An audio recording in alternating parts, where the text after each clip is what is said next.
You're listening to the Theme Park Blitzcast. Hey there, everyone. Welcome to the first episode of the Theme Park Blitzcast. I'm your host, Adam Goldsmith, and I just have to say, we're really excited to bring the show to all of you, the theme park lovers, the coaster community, the amusement junkies. Thank you so much for tuning in and checking out this podcast. We have so much in store for you with some fantastic interviews and discussions and breaking news delivered straight to you wherever you get your podcasts. So if you like the show, be sure to give it a rating, leave a nice comment, and of course, subscribe for future episodes of the show.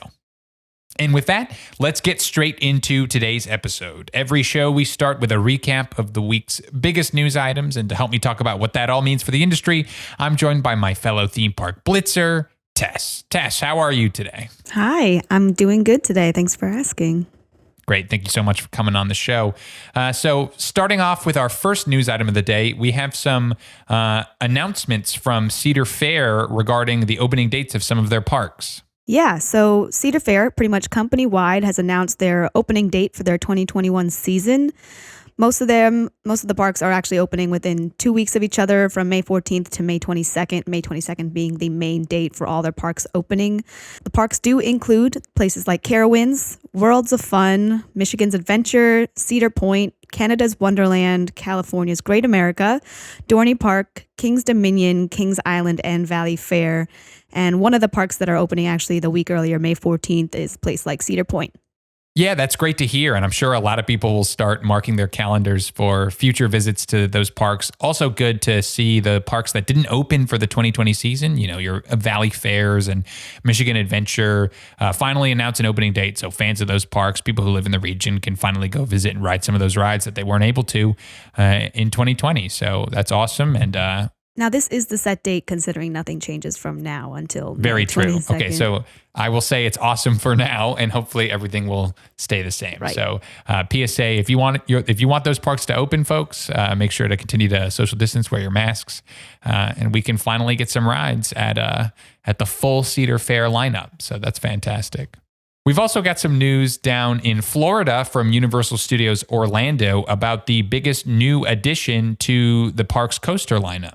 Oh, yeah. So everyone knows Jurassic World, that whole portion of Universal Studios in Orlando, and the new ride Velocicoaster. So online at allears.net, there were some reports of basically they've been doing their test riding operations and testing, basically what you need to do for a regular coaster. But now they've had actual riders on the test run. So real humans on the coaster itself. So testing this new attraction with human riders might seem like its construction's nearly finished, but it also might be a sign that they're filming for promotional material for the ride. So it'd be really cool to see some summer 2021 commercials pop up. That'd be really interesting and cool. I'm a huge fan of Orlando myself in Universal Studios and Islands of Adventure. Yeah, that's awesome to see. And it's always a good step to see human riders instead of those water dummies. Those people are very, very lucky. And I'm very jealous that they both get to be A, in a commercial, and B, ride Intamin's Velocicoaster before really anybody else. So we'll have to keep our eyes out for any commercial products. Normally when they start filming those, it means an opening date is coming very, very soon. So we'll keep our eyes out for that as well to hopefully be able to get on that as soon as it opens. I'm sure it'll be like 10-hour lines, much like it was for Hagrid's motorbike. So I don't know. Hopefully we'll be able to get on it before there's a 10-hour line or something like that. But either way, very, very exciting. Theming looks great. Layout looks great. I know everyone's really pumped about the Velocicoaster, and this is another great step towards all of us getting on and getting a ride. Okay, over in Ocean City, New Jersey, kind of on the sadder side of news today, I heard something about a fire. Yeah, so around 8 a.m., Fox 29 actually reported a fire broke out at Playland's Castaway Cove in Ocean City, New Jersey, like the Jersey Shore. What you see on the photos, that huge amusement park on the coast. They did say that there were no immediate reports of injuries, and they're really actually not sure yet what caused the fire, but they are believed that it was a structural fire. So, hopefully not arson. But the owners of Playland's Castaway Cove said that they do promise to rebuild the amusement park. That place has been operating for over 60 years. So right now they'll be using a temporary secondary entrance and rebuilding that main side. Yeah, that's sad to hear, and hopefully they're able to rebuild that to exactly what it was before the fire. It doesn't look like the damage was too severe, so prayers up for the folks over at Ocean City Boardwalk, and of course people who love to visit Ocean City Boardwalk to get rides on their coasters and enjoy the atmosphere. Always sad to see when those things happen, but when you're dealing with these giant machines and who knows what, I guess we'll have to keep our eyes out for exactly what the cause of the fire was. But either way, prayers up to those folks, and we'll have to keep monitoring for future updates regarding the rebuild as they come out. Okay, over down in Orlando again. So flying back down to Florida, we got some news out of Walt Disney World about an update to a long beloved attraction. And by the way, this goes for Disneyland, California as well. Yeah, so the new Jungle Cruise has a retheming going on. I got this information from InsideTheMagic.net. I'm sure everyone has heard the widespread discussion about, retheming now in 2020 and 2021 about the depiction of specific characters. This ride has been open for 60 years now, and it has been needing an update. They are continuing the tradition of, having the skippers and some funny jokes with this Jungle Cruise on the boat, but the Disney Imagineering team has actually wanted to create a concept, just some updates where they will make some small changes and some small additions. Kevin Lively, one of the Disney Imagineers, actually said, quote, at D23, "This is not a re-envisioning of the entire attraction. It's the Disney Jungle Cruise that you know and love, with the skippers still leading the way. We're just addressing the negative depictions of the quote unquote natives." Yeah, if you've ridden Jungle Cruise, you know exactly the part of the ride they're talking about. There's like Tess said, a native depiction of some tribe with a blow dart, and they're attacking the boat. It's just out of date. And part of it is just the time the ride was built, of course, where things like that could fly, even though they were wrong then either way.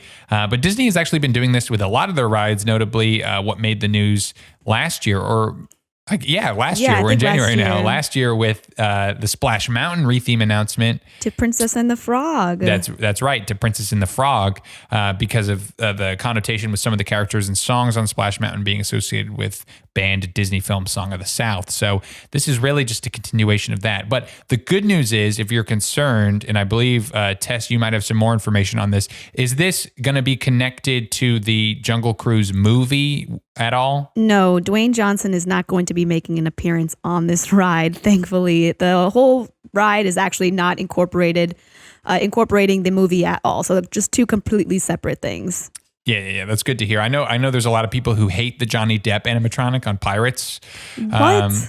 And they prefer the original cast, so to speak. So good for me to see, no Dwayne "The Rock" Johnson animatronic, or I think Emily Blunt is in that movie. Mm-hmm. No Emily Blunt animatronic either.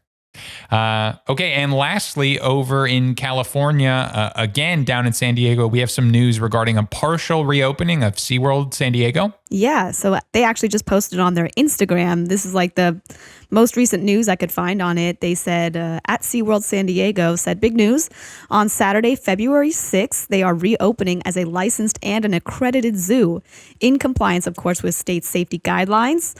So they are operating at a limited capacity, and pass members and fun card holders will be able to make advanced online reservations if required. So that'll be fun. They are doing their cleaning, sanitizing, physical distancing, everything like that. But it's an accredited zoo, and they are reopening February 6th. Yeah, that's great news if you're in the San Diego area, or if you're just a fan of SeaWorld and you've been hankering to go get some rides in the California area. You can finally go, unfortunately not ride the rides, but at least go look at some of the animals and see your penguins and your whales and your sea lions and dolphins and all of the SeaWorld lineup, in addition to some limited character experiences and food and drink. And just the atmosphere of the park. So I know SeaWorld Orlando and San Antonio have both been open. Now San Diego gets to partially join in on the fun as well. So that's great news for them. And maybe while people go visit the park, we can even get some more updates regarding some of the new rides that are supposed to be hitting SeaWorld San Diego, like the Emperor dive coasters. So thank you for bringing that news to the show, Tess. We always love having you on. And of course, we'll see you next week with more theme park news from around the industry.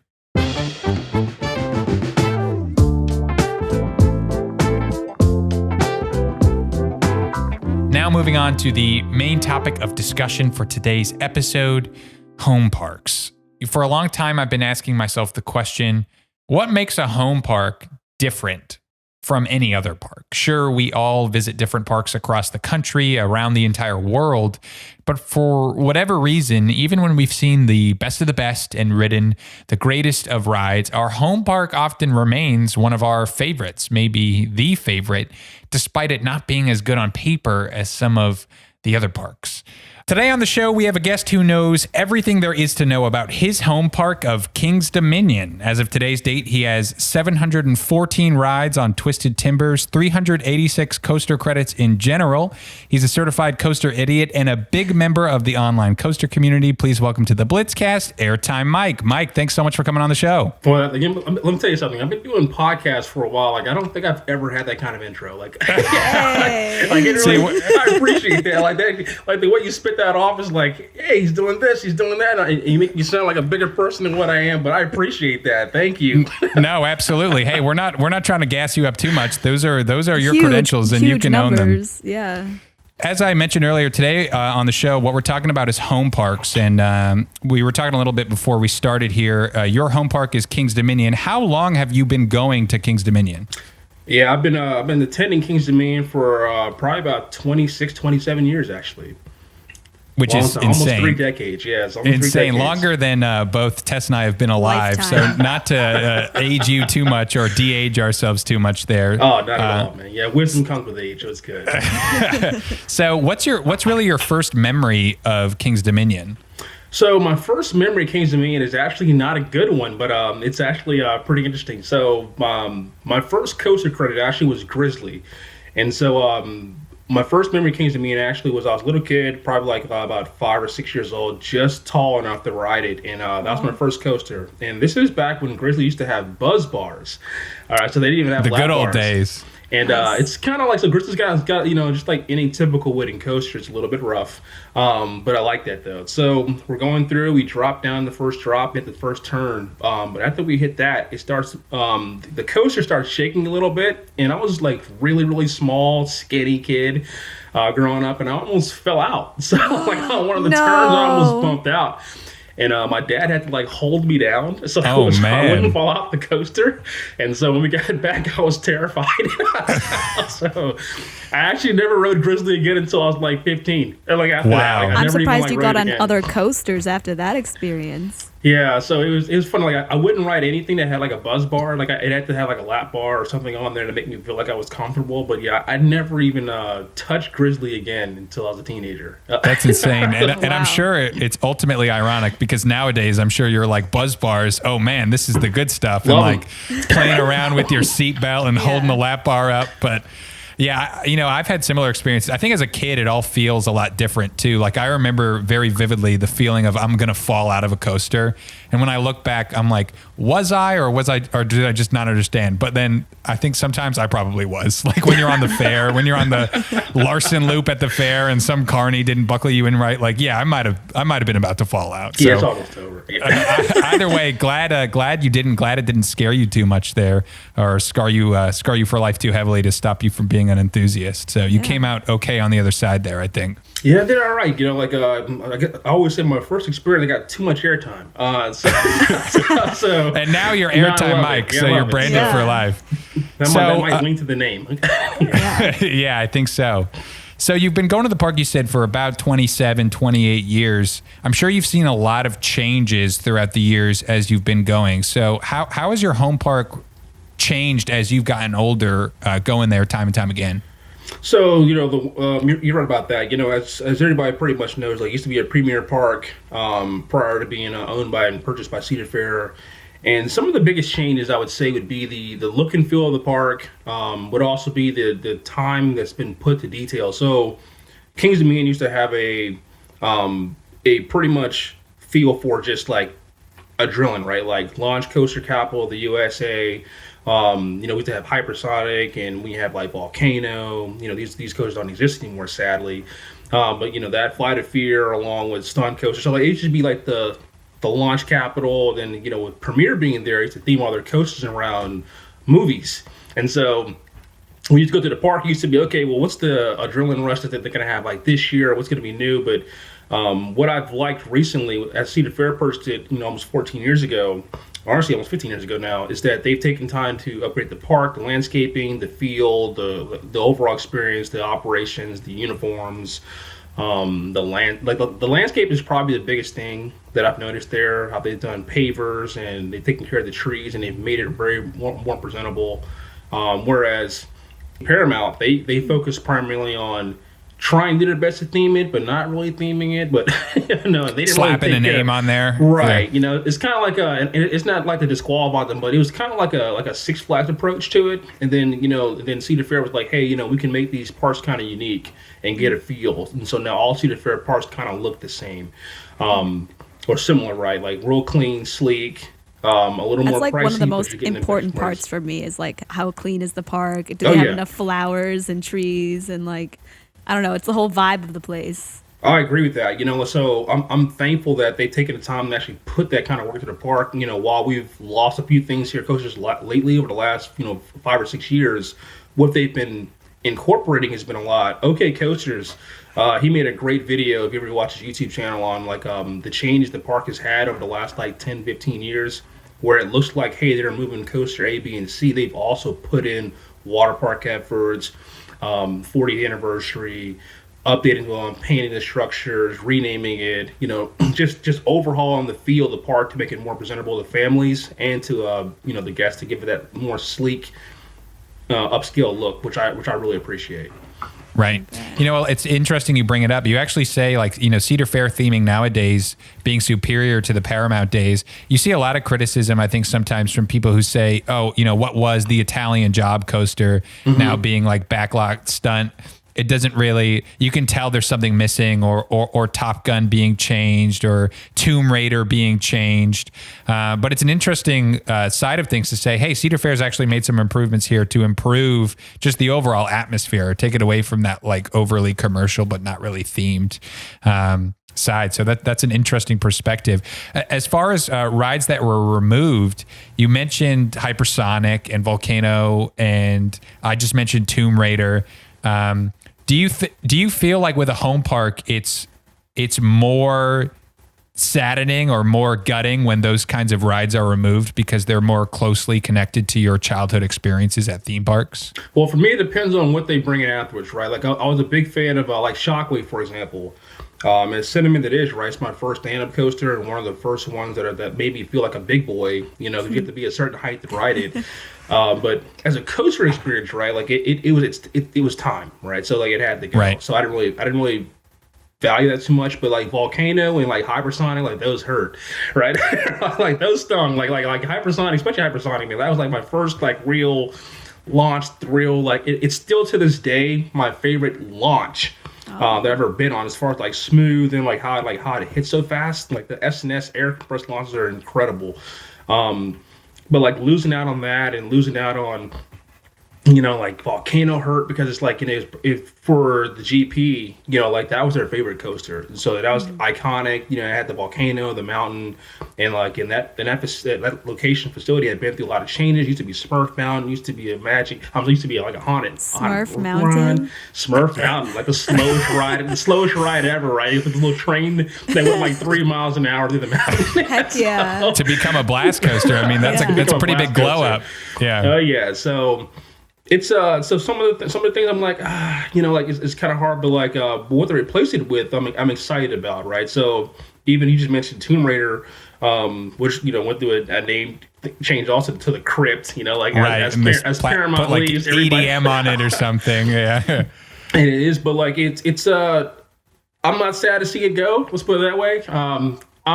If I would have known they're gonna put a free spin there, I would have kept it.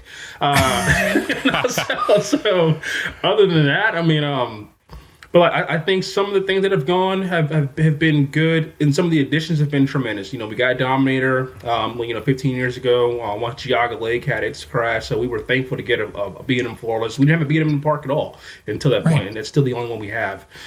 So it's good to kind of get some of that. Like I said, Hypersonic was tough because like that was like an iconic feature of the park there in the back during Keen Apple Grove. But receiving the We get Windseeker over there now, so you have Windseeker there now. Now we've got, we lost Hurler, but we got Twisted Timber. So some things are pretty good. Yeah. Some things are good are trade-offs. Yeah, we got some great trade-offs here. So I'm thankful for some of it. I think, speaking personally, probably for Tess and I too, even when it's time for some of these rides, just when you have so many childhood memories riding them, like you understand the GP, they're not interested in that ride anymore. Nope. I think of, Tess and I grew up going to Disney World. That was really our home park. So you had like a Maelstrom and Epcot, which by all intents and purposes, nobody cared about. It was about like Norwegian oil expedite. Like, who cares? It was a classic. And they replaced it with Frozen, which is a no-brainer. All these people love Frozen. But then I'm sitting on the Frozen ride like, man, I really miss that Norwegian oil. And it's just because that's what you grew up with. So I think it's interesting how when other parks make decisions about removing their rides, I applaud it. I'm excited for the next thing. But I understand for people that's their home park, that they might feel more strongly connected to the original ride than somebody else from the outside. That's a great point, Adam.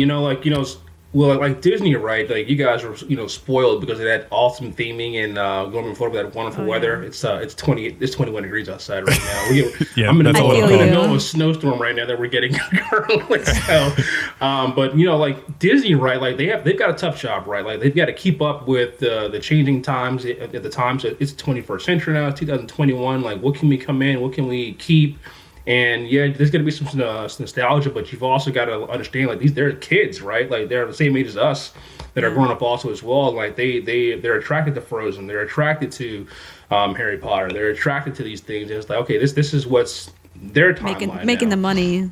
Right, exactly. You've always got to, like I would love to have a Goonies ride there, but they're not gonna know what that is. Or like Back to the Future at Universal, replaced with The Simpsons. Like, like I love Back to the Future, obviously, but I know someone growing up right now, they probably know a lot more about The Simpsons. Yeah, they're not gonna be like, who's McFly? Like what? Yeah, who? What? Rest in peace. So yeah, it's just an interesting thing when it comes to home parks. So we talked about some of the additions you liked. What ride do you think has been the best addition throughout the years that you've seen been added to King's Dominion? Gotcha. So I would say well, of course I love Intimidator 305, right? I think it was a pivotal moment for the park. And the way I see parks sometimes is this, right? Like, do you have a hero, right?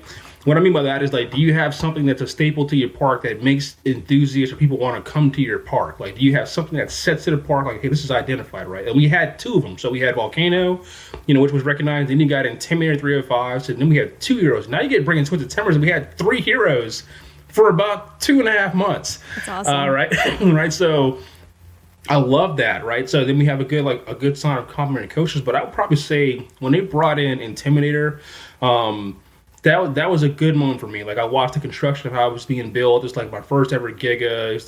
It was the second ever Giga ever built, and so it's it's like 300 feet, 91, 94 miles an hour. This thing's super intense. It's like, it's not for everybody, but it's just one of the most, there's nothing on planet Earth like it.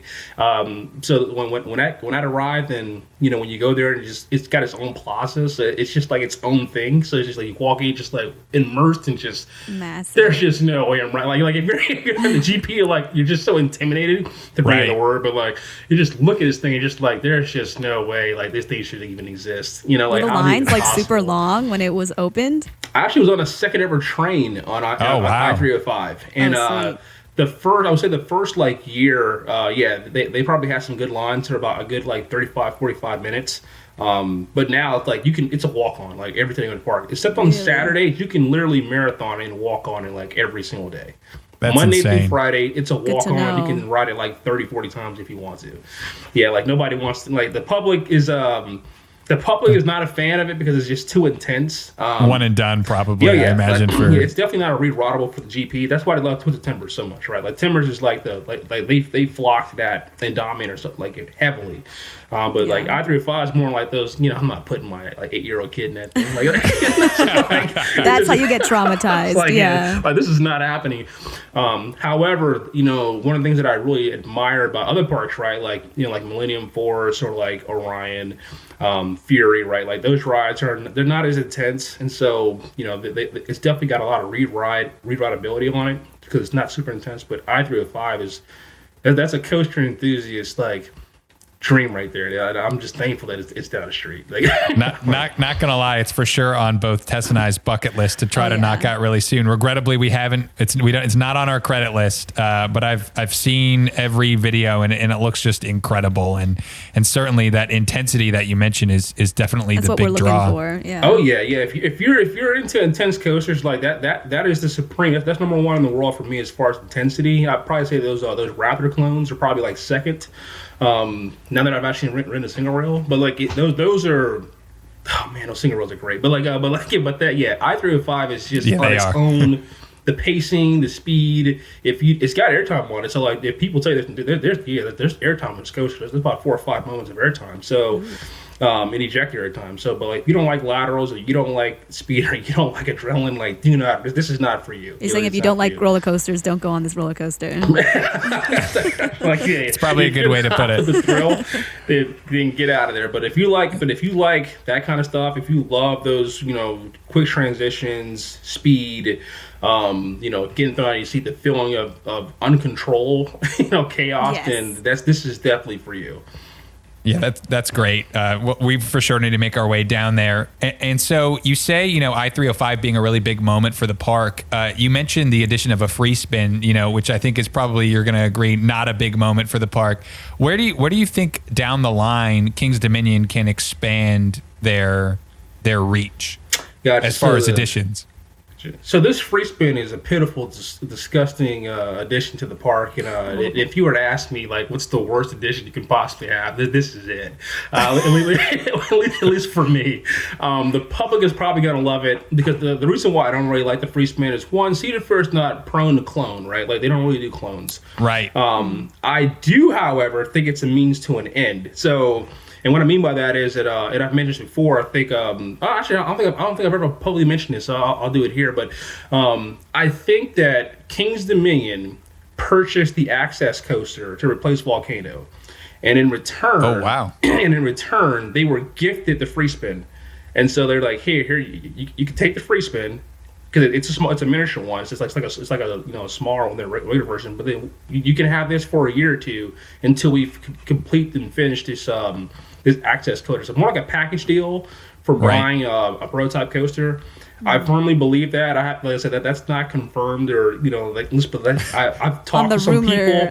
From someone who's been going to 28 King's Dominion for 28 years. I'll take your room in on that. Yeah. But I haven't spoke with some people in management and just kind of getting their feel, and I'm just like looking at them like, hey, did you guys get this? And like Cedar Fair was seen testing it, so riding it. I'm like, did you guys get this? Because it would solve both problems, right? Like you get the invert back, you get the launch coaster back, you get something new to compete with Busch Gardens on the street. It would be different. It's already got the color scheme for like yellow and yellow and red, so it's no need for a paint job. Perfect. And plus with the free spin going like where Crip was. This would be a tremendous addition to the park. I think SNS is bringing that access coach to KD. So if that does come to fruition, then I'm going to love the free spin. Then I'll be very happy. If it's part of that package deal, I think that new access coaster, I mean, from everything I've seen on it, I think if you add that to a place like King's Dominion, I mean, what a lineup for that park.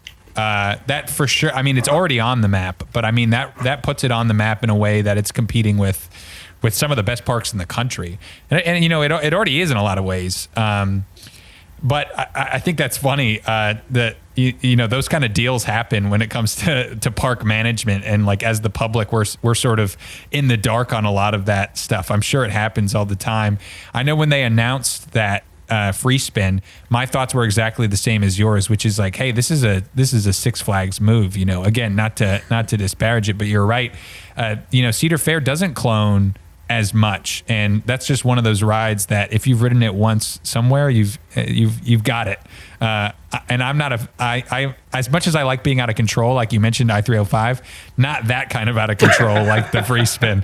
Like I still like to feel like I'm gonna live and have control where my nether regions land. So not a huge fan of those, but wow, that would be amazing for King's Dominion to get that Access coaster. Yeah, I'm kind of thrilled about it. If we do get it, like, yeah, that would pretty much, you're right, like, Adam, like, it would just pretty much keep King's Dominion, like, on par.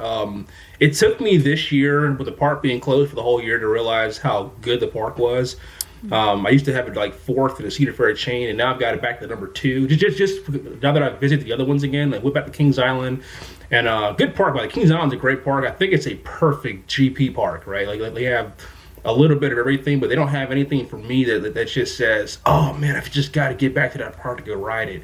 Yeah. Orion, tremendous addition, but like, like, because I've been on Fury, it just they're not on the same level. Like, not even close. And Fury's a lot closer to you than Orion is, right? Oh yeah, so like Fury is just it's on its own plane as a Giga Coaster, and then where Orion feels similar to Diamondback, it feels like a B&M Hyper Coaster, and it's not to take away from it, but it just feels similar, right? Like I've done this before, where every other Giga has its own thing, and that's probably my only knock on it. But man, you want to talk about a high capacity coaster, something that's got some tremendous theming on it. Like Orion's is probably the best themed Giga we have on Earth, and it looks great. But it just doesn't give me that extra, like, okay, let me get back on it again. Like, whereas like I-305 and Fury, I'm just like, man, like, get me back on these things like over and over again. Right. Yeah, it's funny. When I think of King's Dominion, one of the things I think about really is just the uniqueness of both historically, but even currently, its lineup. And I think if it can carve that niche for itself in the Cedar Fair lineup, then it's got a super bright future, because I-305 is the unique Giga. It's like the intense, speed-based one that's sort of separate from than the glorified Hyper. And when you think about something like Volcano the Blast Coaster, which just like doesn't have really any other contemporary, it's in all its own category. And so something like, not to beat a dead horse, but that Access Coaster would like be another testament to that long lineage of just sort of pushing the bar, bringing the new stuff for the people who call that park their home. And something I really appreciate as well too, so as you mentioned, right, like, and it's probably where I get, like for me, right, I've always commented that, people talk about like what coach they love and like is based on where you're from. And for me, growing up going to King's Dominion made me appreciate intensity, aggression, those kind of coaches, wooden coaches, right? Like I've got Grizzly, you got Rebel Yell. I will not call it Racer 75, but we had Rebel Yell, and also Woodstock Espresso. My park has, quote unquote 4 wooden coasters if you count both sides of Rebel Yell. But growing up in like a wooden coaster park, extreme launch, like kind of park, and just kind of pushing that envelope. That's kind of like what built me as an enthusiast. So those graceful type rides, they're fun. They're fun. But I'm more style. bred. Yeah, I'm more bred on the what's gonna kind of get me to the level of almost Pain. Give you the brain shakes a little there. Yeah. And I think that explains probably why you've got Voyage as your number 1 as well, man. because it's just a continuation of that. Man, it's just shaky, aggressive, relentless. Never ending. That's on its own platform. Like, it's Voyage, and having ridden with you guys, man, that was fun. Seeing you guys at Holiday World, but man, like, yeah, Voyage it's just a combination of everything, right? Like, it's a long sustained ride. It's got everything, all 3 levels. It's like 3 coaches in one. You got the floater airtime hills in the beginning. You've got the super quick transitions in the middle, and then you got the out of control sensation to end it. It's just relentless, and it just keeps going. And then that trimless version at night is just another level of what it's capable of doing. And it's just a lap bar on a PTC train. Yes. And like, it's insane. It's just out of control. It's insane. It's the kind of thing that makes I wouldn't be too sad if Holiday World was my home park either, just to have access to that. Man, these that people have lineup. no idea. Yeah, man, it's crazy. No idea. Imagine if, King's Dominion, or heck, even for Tessa and I, somewhere like Disney World or Universal had access to that kind of coaster. That's the dream, right? I have more brain damage than I already have. Yeah. But you're right. Gosh. I think as far as, parks nowadays, especially you talk about, we're in 2021, still in the middle of the COVID-19 pandemic, Right. obviously. Parks have to think about financials, and I think the draw of a wooden like voyage is perfect for enthusiasts and perfect for people who appreciate history and craftsmanship. But I think what brings people to parks is changing all the time. And nowadays is a lot of the shiny, smooth, I don't want to say mild, but the ride that's going to bring in as many people as possible. That's going to please the GP as much as possible. So it's like the family coaster. The family coaster, the dark ride with a lot of screens, just those things sell and they're not as expensive. So it's always great to see a park that's willing to put the money down for something unique and to take a risk on not buying a clone or buying a B&M that's been made 8 or 9 times before. So that's kind of some of the way I think about King's Dominion is they have taken some of those risks in the past and hopefully will continue going forward. I agree with that.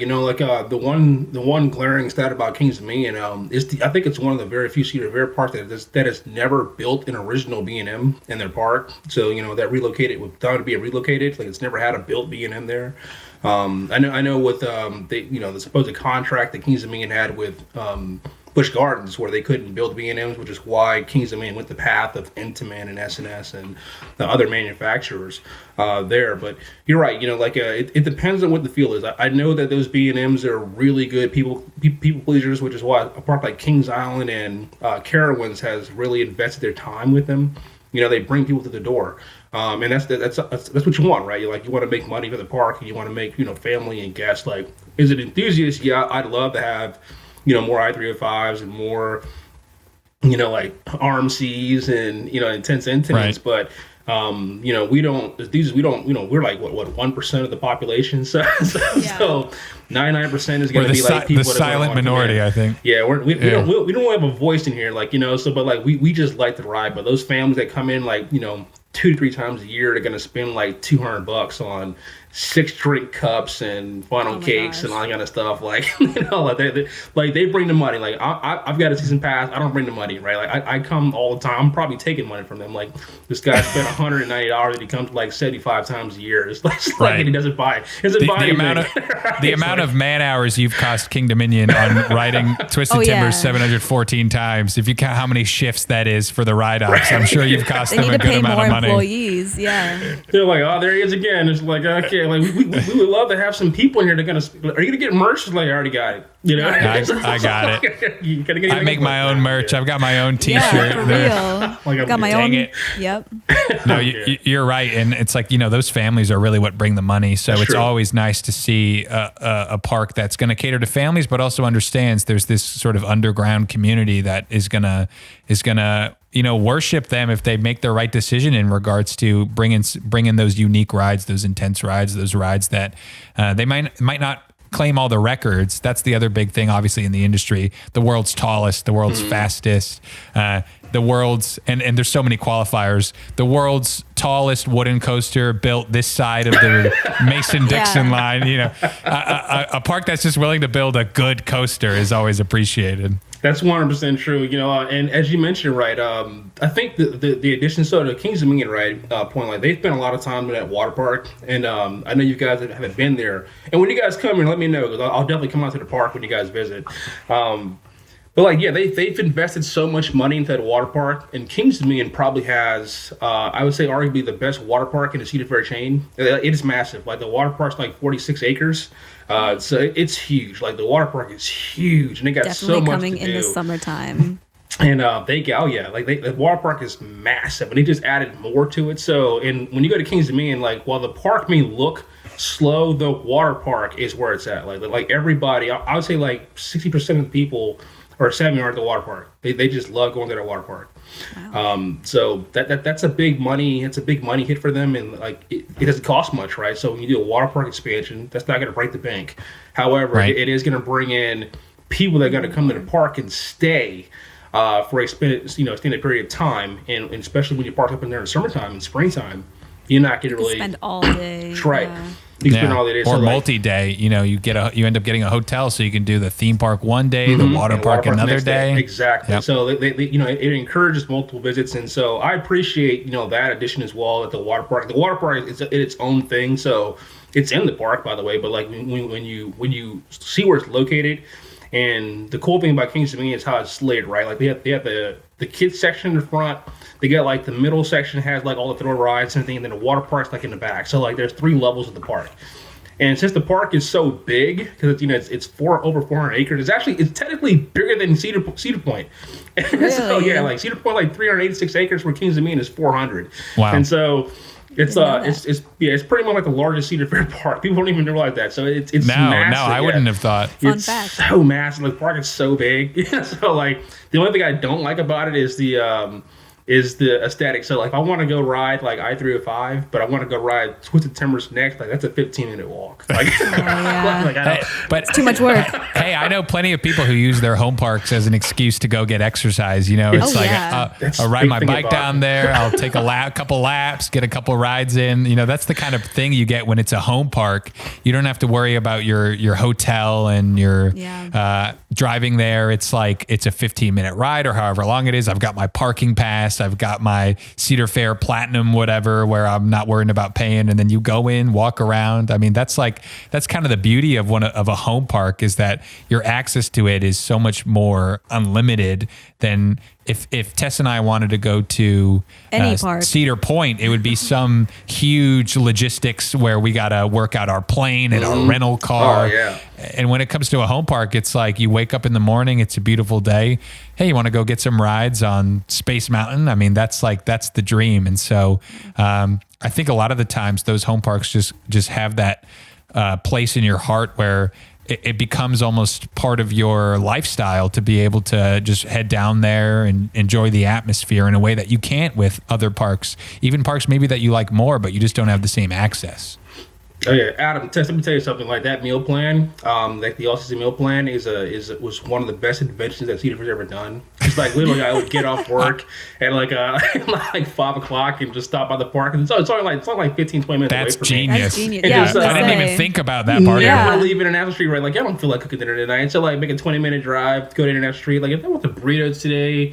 That's or genius. do I want to go over here? Like, do I want to get this or oh, you know what? The Mac Bowl sounds pretty good right now. Let me go ahead and grab that. And like sometimes I'll go to the park and never ride anything. Like I'll just go to the International Street, grab some dinner, sit on the International Street, watch the waterfalls in the fountain, and then head up out of there and then head home. That's a whole other aspect. That's pretty to awesome. Having a home park, I never. Yeah, thought there's of. a reason Disney has never done an all-day dining deal, and that's why. For people I like think you, they would go bankrupt. Yeah. But yeah, that is certainly a benefit of having a place like that. And hey, International Street, both for Kings Island and Kings Dominion, that's not a bad place to sit, watch the world go by. Oh yeah, it's as great. far as scenic views go. I love laughing at the public sometimes. It's great. people watching. Yeah. Yep, love that, man. With your little dog leashes around, like holding the kids around here. Like, what are you doing? Like, sure. So you mentioned the dining plan. What's the best food spot in Kings Dominion? Oh, they got a few. So I would say the Mac Bowl is definitely a place you want to go to first, right there off Apple Grove. They just have some amazing combinations there as well. Is that like mac and cheese? It's like mac and cheese. They also throw in some like sausage or chicken. Like they have like about 8 or 9 different ways you can actually put this bowl together. So like think like Chipotle, but like just like you start off with the mac and cheese instead of rice. Perfect start. Yes. So it's for bulking season. Yeah. They also got the burrito spot right up front, where it's like Chipotle style. So you kind of come up there and it's an edible bowl. So like so you can kind of go in there and eat it as well too. Oh yeah. Like no way. Like a bread bowl. Oh but yeah. Like, eat it thing, and it's massive too. It's like so big, and it just. Tess is googling flights to Kings Dominion right now. How'd you get to Kings Dominion for dinner? And it's great. So that's a good spot as well too. I also enjoy like the country kitchen. I also enjoy going as well if you want like a giant like turkey leg or some country like food cooking. They got like beans and like corn on the cob, those kind of things as well there. So teriyaki. They have a lot of good spots there, and these are spots where you can sit and eat. So it's not like you just walk in line and get out. Like you can actually sit at these locations and eat inside of them. So they pretty much have the full variety. They got some good spots also in the water park as well too, where you can go grab. And if you want to drink too, they got like alcohol locations as well too. They have like a full operating bar area right there in Old Virginia, where you can go on in like kind of like a sports lounge and like have a beer and watch games and sports stuff too. So it's pretty cool, like what the park offers as far as a variety for a lot of people. Wow. Yeah, that sounds pretty great.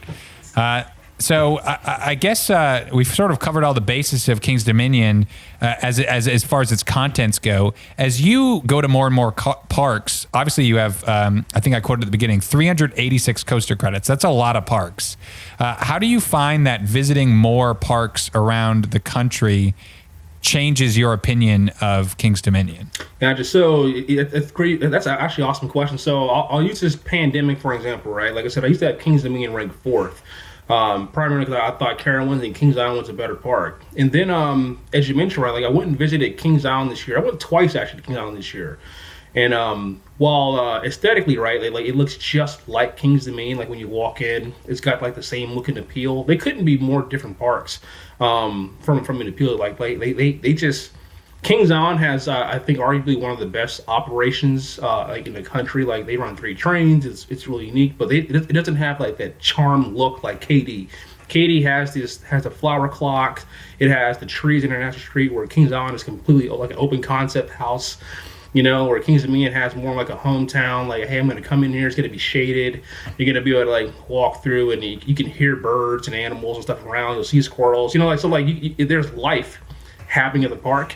Whereas some of the other parks where I'm like, okay, well, and Six Flags has their appeal, right? The marketing and the expressive, like, come get a Snickers if you're hungry. Yeah, like, go ride the left Twix, right Twix train. Like, boy, I want a Twix right now. But then again, there's some parks out there that are just wonderful. Like I love like Silver Dollar City, right? It's probably my favorite park. Like you just walk in there and it doesn't even feel like an amusement park. It just feels like you're just somewhere else, and it's just like, okay, I'm this Western part.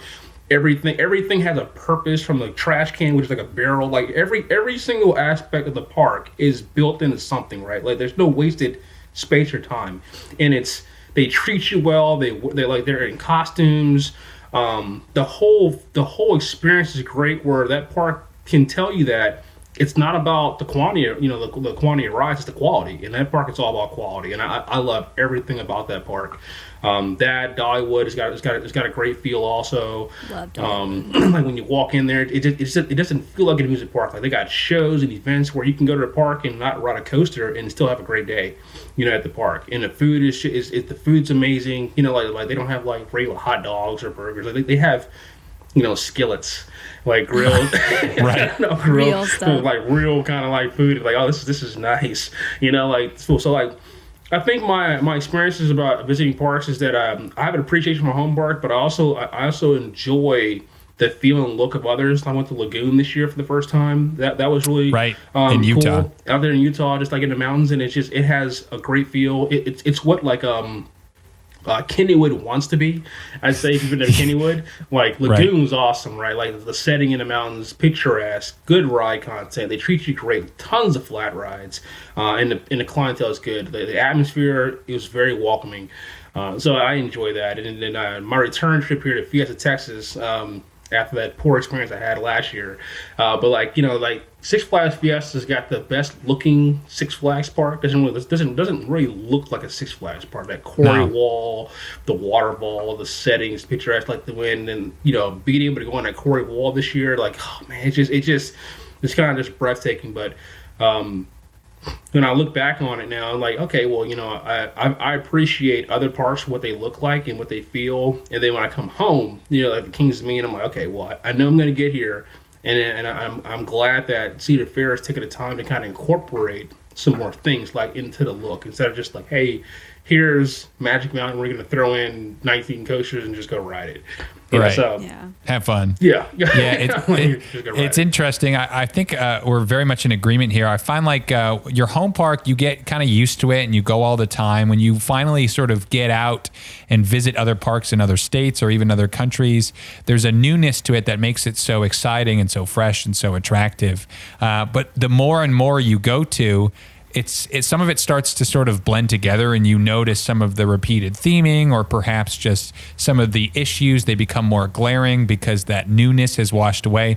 And then when you do come home, you sort of appreciate all the little details before that you maybe didn't think about. You were so focused on the new theme at Silver Dollar City or Dollywood. Not that they're not great parks, but you come back and you appreciate what it is and what you have. So that's been my experience, at least, is the more traveled I've become, the more you come to appreciate what you have at home. Right. And so, and me, I think we discussed before, right? Because we were talking about, I think it was like 6 days over Georgia, the experience that you guys had there. Right. I can test her right now. Like, I don't want to comment. You guys can't see her. Like, she's just like, no. She's like, no. And for me, right, like that's in my opinion, like, arguably, I think it's the second best Six Flags park, right? Because like parks are all about experiences too, right? So, like, while I had a tremendous and great experience, you guys had a day, like to say the least. I had a Six Flags day is what we had. No, to be fair though, to be fair, we spent two or 3 days at Dollywood, and then we literally just made like a quick stop at Six Flags over Georgia. And comparing Dollywood and the food and the theming at Dollywood, and even at the resort, we stayed at the resort. It was gorgeous. And then you stop at Six Flags over Georgia, and I was like, oh man, this is just not comparable at all. Like, I don't like theming, but like you said, right is a huge thing. Yeah, you're right in that the ride lineup is fantastic at Six Flags over Georgia. And Mindbender was closed when we were there. I can only imagine when it's open. I mean, what a top 3 for a park to have is what a lot of people call the best Schwarzkopf, and to have Twisted Cyclone and Goliath, which is one of my favorite B&M hypers. It's all about when you go, I guess. Yeah, it is, man. Yeah, I think over Georgia has probably the best. Like probably in the park outside of Magic Mountain, the best overall collection. Like they have a flying, the first ever flying. Well, they have the flying coaster, which fits the terrain. Probably the best Batman clone at Schwarzkopf, a Gerstlauer. The best B&M hyper. Awesome stand-up coaster. I grayed out on the Batman ride. That's great. Batman. That's the best one I've been on. Like that's really good there. And it's just sad, right, that you guys and I saw it in Taylor's video when they had a problem with the restraint there on foot the restraint. Like, come on now, you can't do that. That's not good. It's not good at all. So yeah, like you said, like it's all about like kind of your experiences, right? Like I got a greater appreciation for my home park this year, like not having it, and I think Kings Island, great park, and I took some friends there for the first time this past year, and one of them has been to Kings Dominion, and like he did not have a good experience at Kings Island. He was just kind of like, man. He said he was expecting the world, just how people speak of it. He was just like, you know what, man. He goes, he said this isn't on the level of Kings Dominion. He goes, he said it's got a good lineup. They have like what 5 or 6 of the same exact coasters, but he says, but they're B&M heavy and some Arrow Loop heavy. But he's like, there's just nothing here. It just really sets it off for me. He goes, plus, we didn't like waiting like an hour for like everything. And so when you're at Kings Dominion, the cool thing about my home park is like there's no waits for anything. Like you can do the whole park in like 3-4 hours and then like re-ride everything. It's like a hidden gem. I feel like people aren't taking advantage of it. It's one of the you're right. It's like one of the very few Cedar Fair parks where you can have access and go in there on a Thursday or Friday and like get everything, get all the credits. You can get all the credits, do all the flat rides, do the whole park in one day. Whereas you may need a fast lane for this park here. You may need 2 days or 3 days here. You want to sit in line for a couple hours here. Like there's no hour waits at Kings Dominion, except for the only thing you have to wait on is maybe Twisted Timbers, and that may be at worst case scenario, maybe like 35, 45 minutes, maybe. Like on a Saturday, but like that's a short wait at Disney World. Disney, that's what you call a walk on at Disney. Yeah. No, but you're right. It's a rare combo to have good ops with a well-trained staff, and then also have the crowds low enough for really good rides. Like usually you have one or the other. You have good rides and not a lot of crowds, but the ops are bad because there's no crowds. Right. Or you have low crowds, but there's low crowds because there's no good rides. And so to have that beautiful trifecta is rare. And so, the more you talk about KD, the more I'm jealous it's not my home park. But I guess I'm thankful. I'm thankful. For sure. I mean, Busch Gardens is down the street too, so I guess you can call Busch my secondary home park. But kind of like I love Busch Gardens, by the way. Like I can't say, but like I have like really no desire to go there because like they just don't have a hero there. But they will now. So they will. Yeah, exactly. When it opens. Like, they're gonna have something I'm gonna want to like ride all the time. But like, it's got a lot of B&Ms, very family friendly, nothing too thrilling. But one of my favorite family coasters. No bad rides at the park. So like they have no bad rides except for Invader. But like they have like no bad rides at the park. I've seen a lot of Invader, like people, everyone hated on Invader when it came out. I've seen a lot of apologists come out recently and be like, guys, I rode it at night. It was pretty good. Yeah. I did not have the same experience, but yeah, I was going to ask you, I'm like, what's your thoughts on Invader? Like, I never really. No, I'm two very strong thumbs right through the middle, like not down, not up. It's just like, okay, this is something I could do. Now, I as far as family coasters go, I think I don't want to go too off topic here, but I love Verbolten. I think that's an amazing family coaster. Ride. Very good ride. And to me, Invader is just like the equivalent of that, but like worse. So I'm just going to go ride Verbolten instead. Like, why go ride this lame GCI? Whatever.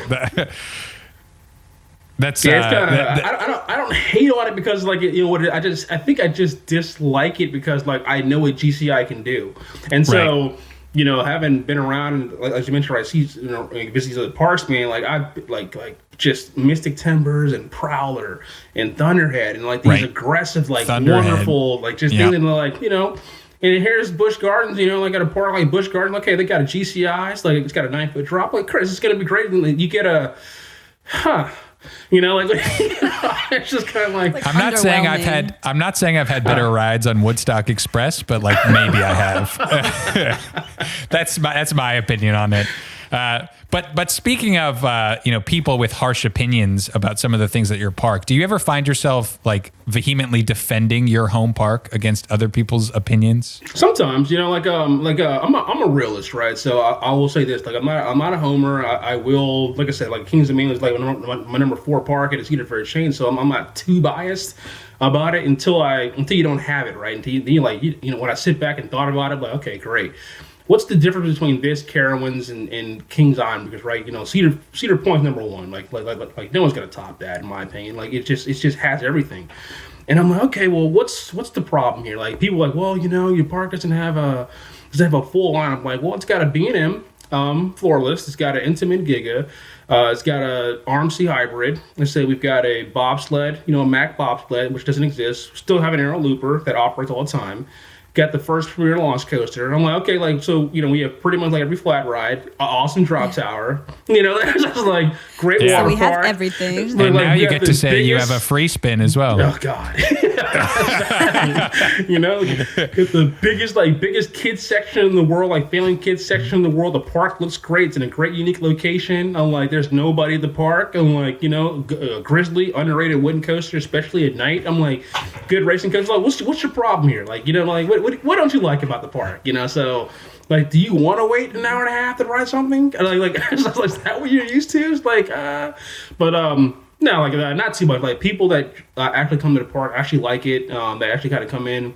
I love going to the park with first timers because like they're just so engulfed in it. Just like they kind of get lost and just like say, man, this park is one.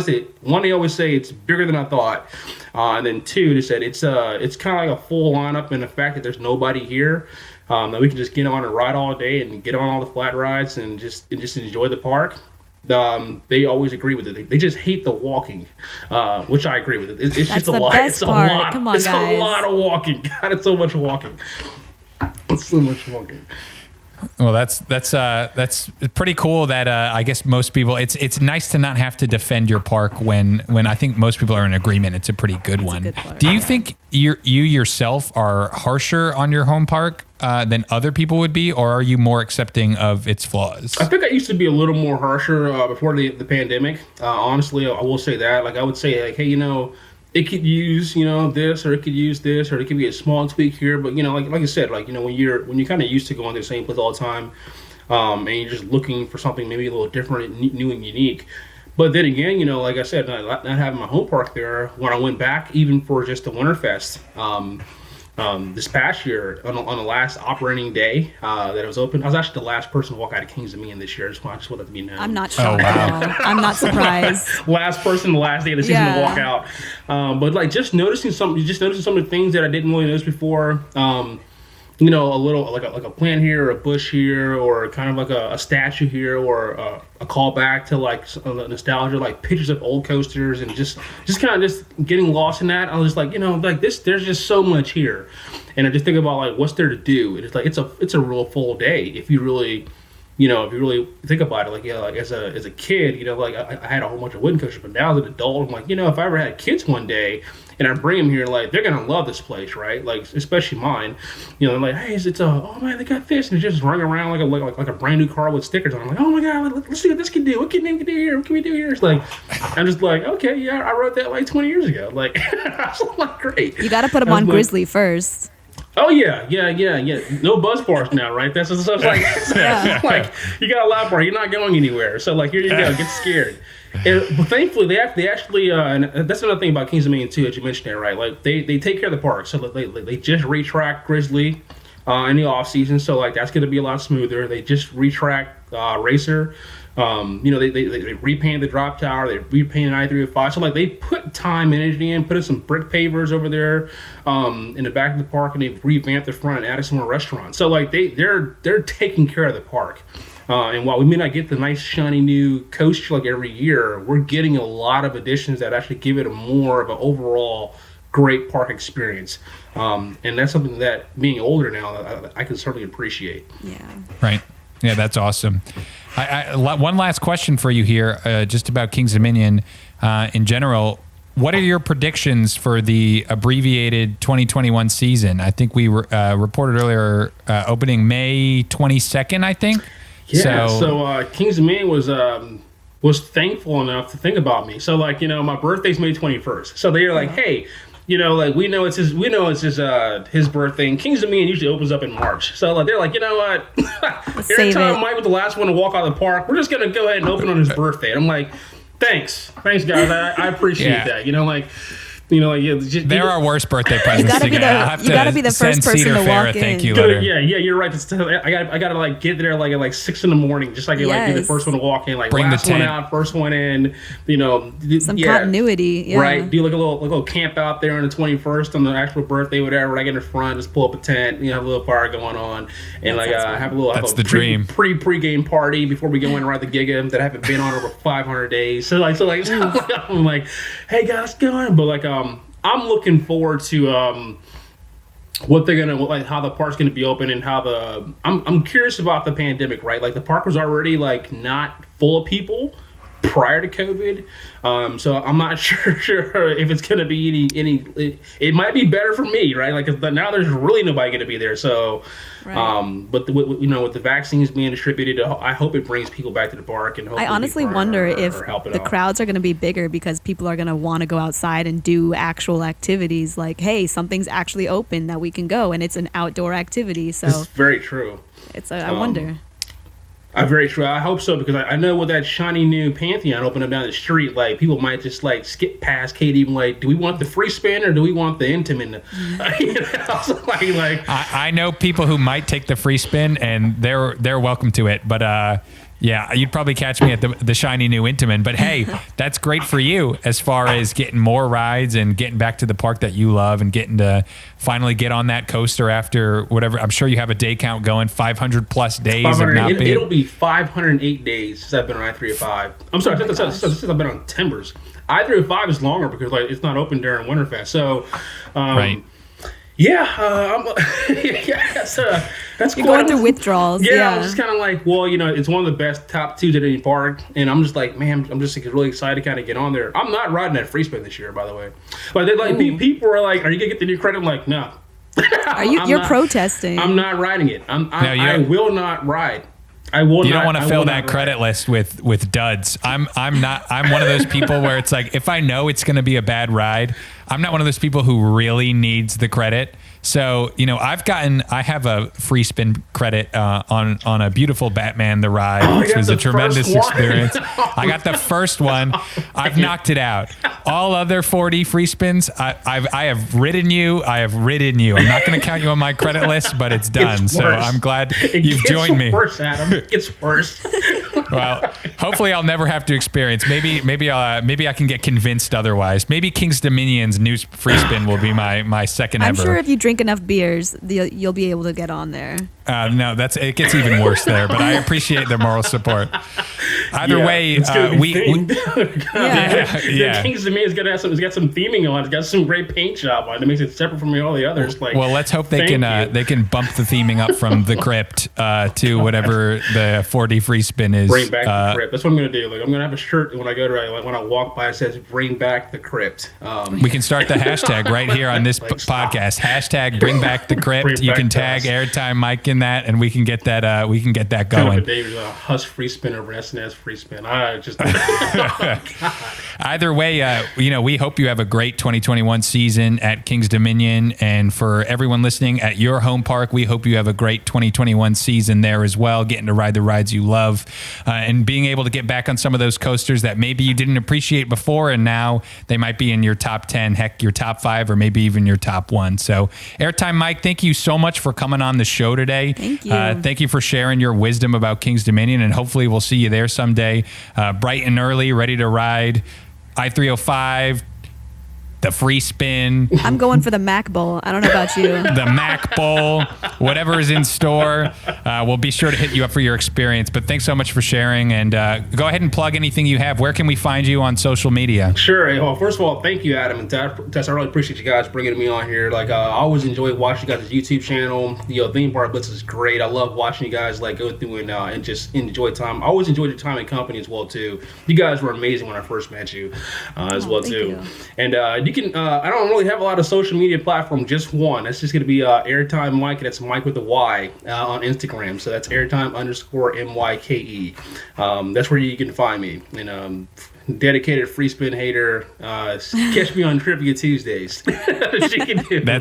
That's right. Be sure to hit his Trivia Tuesdays. Go ahead and flood his comments if you're a free spin defender. And of course, give him a follow. That's at Airtime_Myke with a Y on Instagram. Myke, again, thanks so much for coming on. And hopefully we'll see you back again on the program soon. Thanks, you guys. Thank you so much for having me. You guys have a great day. See you in 21. Come to King's Dominion. I'll see you soon. And that's it for today's show. Thanks so much to our guest Airtime Myke once again for coming on. If you like what you heard, be sure to subscribe, leave a comment, or leave a like. If you're looking for more content, you can find us on Instagram at Theme Park Blitz or on YouTube under the same channel name, Theme Park Blitz. We hope to see you again soon in our next episode. Bye for now.